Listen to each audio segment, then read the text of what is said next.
خوبصورت جنسادی سے محبت کی ایک عجیب داستان۔ آج رات میرے لیے اذیتوں میں لپٹی ہوئی رات تھی۔ اس کا ایک ایک لمحہ زہریلی ناگن بنے مجھے ڈسنے میں محو تھا۔ ہر کروٹ پر دل خراش ٹیسیں ابھرتی محسوس ہو رہی تھیں۔ سگریٹوں پر سگریٹ سلگائے اپنی سانسوں کو دھوئیں کی نظر کر رہا تھا۔ کمرے میں بکھرے سگریٹوں کے ٹکڑے اس بات کی غمازی کر رہے تھے کہ میرا دل ایک پل بھی سکون کی نظر نہ ہوا تھا۔ بے سکونی اور بے تابی تھی۔ میں نے آج اس کی آنکھوں میں چمکتے ہوئے آنسو دیکھے تھے۔ اس کے چہرے کو افسردگیوں میں ڈوبا ہوا پایا تھا۔ لبوں پر مسکراہٹ کی جگہ طویل خاموشی تھی۔ دو چند لمحوں کے لیے میرے سامنے آئی، وہ چند لمحوں کے لیے میرے پاس آئی تھی اور چلی گئی تھی۔ اس کی یہ حالت کیوں تھی؟ اسے کون سا غم تھا؟ اسے کون سا دکھ تھا جو مجھ سے کچھ کہنا چاہتی تھی لیکن کہہ نہ پائی تھی؟ غمزدہ چہرے سے واپس لوٹ گئی تھی۔ اس کا اداسیوں میں بھرا، دکھوں میں بھیگا چہرہ بار بار میری بے تابی میں اضافہ کرتا چلا جا رہا تھا۔ اس کے مسکراتے ہوئے لبوں پر دکھ کیوں تھا؟ نکھرے اور گلاب کی مانند چہرے پر غم کیوں تھا؟ میں نے کلاک پر نظر ڈالی۔ رات کا 1 بجنے والا تھا۔ رات کا پچھلا پہر شروع ہو چکا تھا۔ اف خدایا، میں کیا کروں؟ لیٹا رہوں یا اس کے پاس جاؤں؟ اسے میری ضرورت ہے۔ وہ مجھے کچھ کہنے آئی تھی لیکن کچھ کہے بغیر ہی چلی گئی ہے۔ اسے کون سا دکھ ہے؟ وہ پریشان کیوں ہے؟ مجھے اس وقت اس سے ملنا چاہیے۔ اسے پوچھنا چاہیے کہ وہ اس قدر اداس اور غمگین کیوں ہے۔ ہاں، مجھے جانا چاہیے اس کے پاس، دور، بہت دور، گاؤں سے باہر۔ مجھے اس اداسی کا سبب پوچھنا ہوگا۔ ہاں، مجھے پوچھنا ہوگا۔ یہی سوچ کر میں بستر سے اٹھ کھڑا ہوا، الماری کھولی، اپنی ٹارچ پکڑی اور آہستہ سے دروازے کی کنڈی کھول کر کمرے سے باہر نکل گیا۔ گھر والے خرگوشی خواب میں مست تھے۔ وہ اس بات سے بے خبر تھے کہ میں گھر میں کیا کر رہا ہوں۔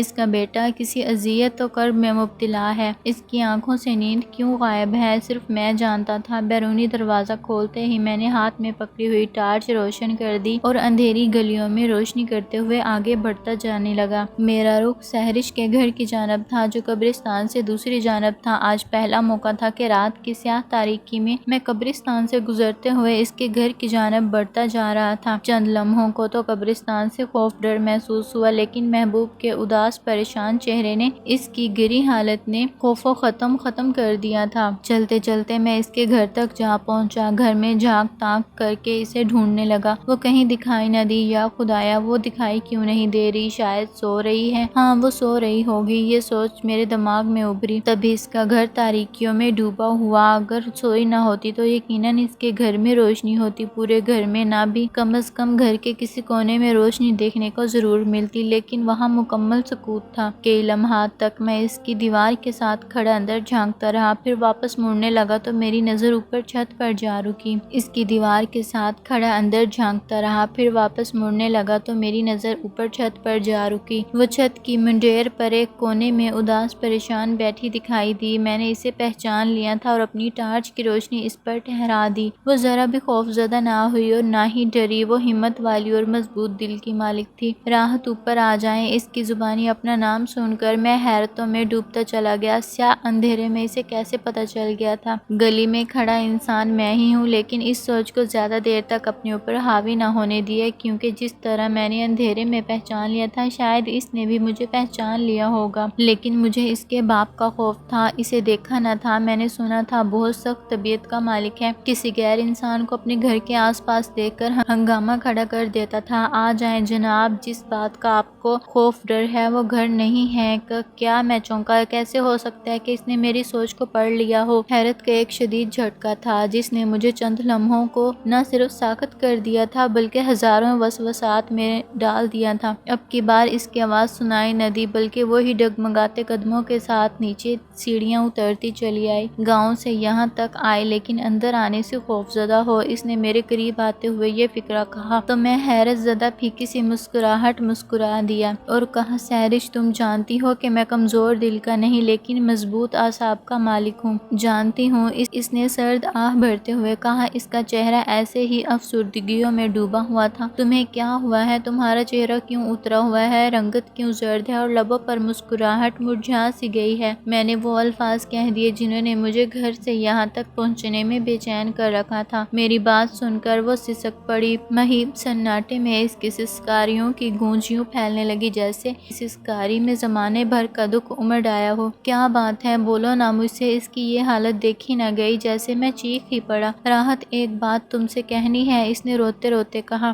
ہاں ہاں کہو، تمہاری بات ہی سننے کے لیے تیرے پاس آیا ہوں۔ اس نے اپنے بہتے آنسو پونچھ ڈالے، شاید میرے لفظوں نے اسے بہت بڑا سہارا دیا تھا۔ اس نے ایک گہری نظر مجھ پر ڈالی، کتنی محبت کرتے ہو مجھ سے؟ اس کی بات پر میں اچھل پڑا، ایک گہری نظر اس پر ڈالی جیسے کہہ رہا ہوں کہ یہ تو تم بھی جانتی ہو کہ میں تم سے کتنی محبت کرتا ہوں، لیکن خاموش رہا۔ وہ خود ہی بولی، جانتی ہوں بہت زیادہ کرتے ہو، میں یہ بھی جانتی ہوں کہ تم میری پریشانی سے متعلق جاننے کے لیے یہاں میرے پاس ضرور آؤ گے۔ اس یقین کے تحت تمہاری منتظر رہی اور تم آ گئے، لیکن میری جان مجھے اپنانے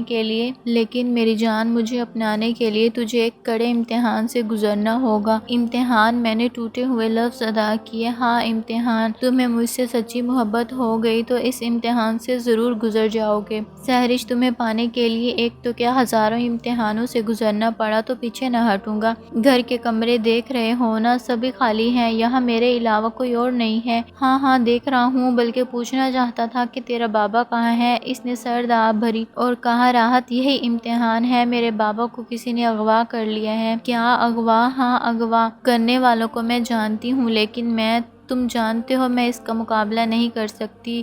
اوہ اب سمجھا، بس اتنی سی بات تھی جس وجہ سے تم نے اپنے لبوں کی مسکراہٹ کھو دی ہے، چہرے کا حسن زرد کر دیا ہے۔ چلو مسکراؤ، میں نے اسے اپنے انداز میں کہا جو اسے بہت پیارا تھا، لیکن وہ مسکرائی نہ، بلکہ بولی، راحت جب تک میرا بابا واپس نہیں آ جاتا تو میں مسکراؤں گی اور نہ ہی اپنے اصل حسن میں آؤں گی، بس یوں ہی بکھرتی چلی جاؤں گی۔ پلیز سحرش، ایسی اذیت دینے والی باتیں نہ کرو، چلو بتاؤ کون ہے جس نے تیرے بابا کو اغوا کیا ہے؟ میں صبح جا کر اسے واپس لے آؤں گا، مجھ سے تمہاری پریشانی اداسی دیکھی نہیں جاتی۔ اس نے میرے ہاتھ سے ٹارچ پکڑ لی اور اندر کمرے میں چلی گئی۔ میں باہر کھڑا اس کا انتظار کرنے لگا۔ چند لمحوں بعد وہ واپس آئی، اس کے ہاتھ میں ایک کاغذ تھا۔ اس نے وہ کاغذ مجھے پکڑا دیا اور کہا، راحت یہ شخص ہے جس نے میرے بابا کو اغوا کیا ہے اور ہو سکتا ہے قتل بھی کر دے، کیونکہ اسے بہت زیادہ خود غرض ہوتے ہیں، اپنے مطلب کی خاطر جان لے لیتے ہیں۔ اس نے افسردگی سے کہا۔ میں نے اسے دلاسا دیا اور کہا، ایک بات کہوں؟ ہاں بولیں۔ تم یہاں اکیلی ہو؟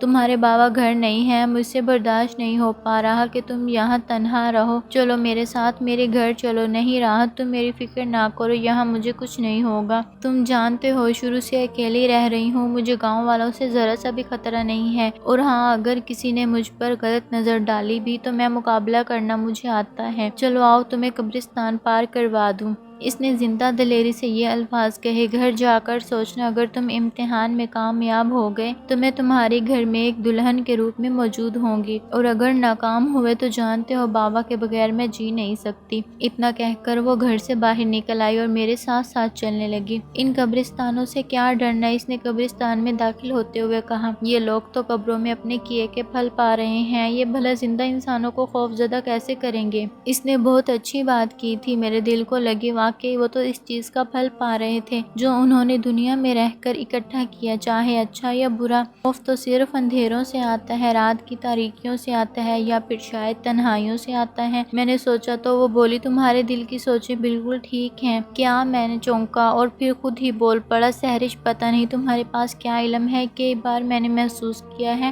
تم میرے دل کی باتیں بھی پڑھ جاتی ہو۔ تو وہ مسکرائی، نہ صرف اتنا کہا، یہ علم میں تجھے بھی دے دوں گی، لیکن امتحان کے بعد۔ قبرستان بہت پیچھے رہ گیا تھا، وہ گلی کے نکڑ تک میرے ساتھ آئی اور پھر بولی، اب میں واپس چلتی ہوں۔ نہیں سحرش، میرے پاس ہی رک جاؤ، خوفناک تاریکی پھیلی ہوئی ہے، تمہارا اکیلے واپس جانا مجھ سے برداشت نہیں ہو پائے گا۔ اس نے سرد آہ بھری اور بولی، کو بتایا ہے نا، مجھے تاریکیوں، سنسانیوں، ویرانیوں سے خوف نہیں آتا، اور نہ ہی اندھیرے مجھ سے میرا حوصلہ چھین سکتے ہیں۔ اچھا جان، میں چلتی ہوں، تمہاری واپسی کی منتظر رہوں گی۔ کامیابی کے ساتھ لوٹے تو مجھے حسین صورت، نکھرے روپ اور میٹھی مسکراہٹ کے ساتھ اپنی دلہن کے روپ میں دیکھو گے۔ میں تمہاری کامیابی کے ساتھ لوٹنے کی منتظر رہوں گی۔ اتنا کہہ کر وہ واپس چل دی۔ میں اسے دیکھتا رہا، چلتے چلتے وہ تاریکیوں میں ڈوبتی چلی گئی اور میں سوچوں میں کھویا ہوا واپس گھر کی جانب چل دیا۔ اس کی باتوں نے مجھ پر عجیب سا تاثر چھوڑ دیا تھا۔ اندر کمرے میں پہنچ کر بھی دھیان اس کی جانب رہا۔ وہ زیادہ عرصہ نہیں ہوا تھا